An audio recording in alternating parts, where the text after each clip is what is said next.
You're constantly having to come up with new stuff, constantly having to create. How do you get past that? Like mentally, do you put pressure on yourself to create on a consistent basis like that? I think everyone goes through different phases. I did at the beginning. Like I said, for 1 year and a half, I didn't miss a day. And if I was close to missing a day, it like would affect my health that I would be stressing like I got to get something up. It's 10 p.m. and I would just put something together and get it out there. But I more as time has gone on, I've tried to focus on what actually makes me happy. And I feel like some people don't, that's not a priority, if that makes sense. But I feel like maybe as I've gotten older, I'm like, you know what?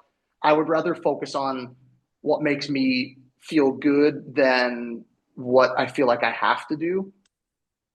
But I don't know. I think it will depend on what sort of results you're looking for. I think at the beginning I was looking for followers and all this like proof of concept. And the thing that I'm always creating content for is more so these days proof of concept to the brands I work with. Because I would say the main thing that's my income is working with brands and helping them build their actual brand. So I work with a lot of brands, team of creators, coming up with different concepts and helping them build their strategies.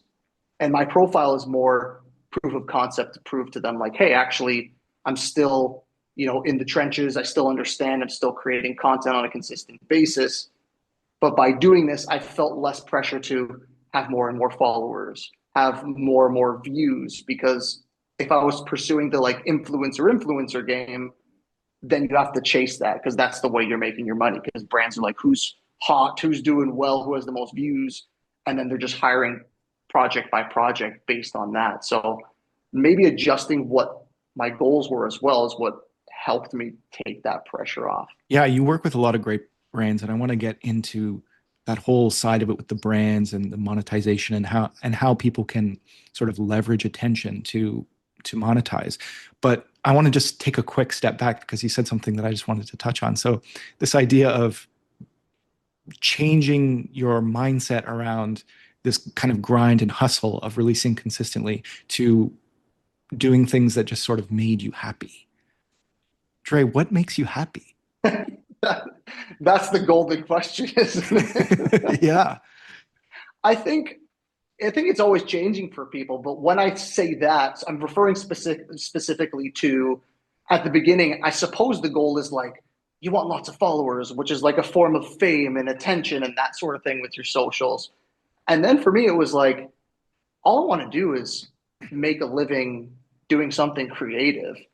And when you just take that pressure off of like, oh, I need all these followers, I need all of this attention online, and you simplify the goal, for me was that, then I was able to think clearer. And you're actually like, okay, step one, let's try this. If that doesn't work, let's try this. And then it becomes sort of like views, just throwing the darts and seeing what connects. And once something works, doing more of that. But yeah, that was my happiness, was doing something creative with social that brought in an income.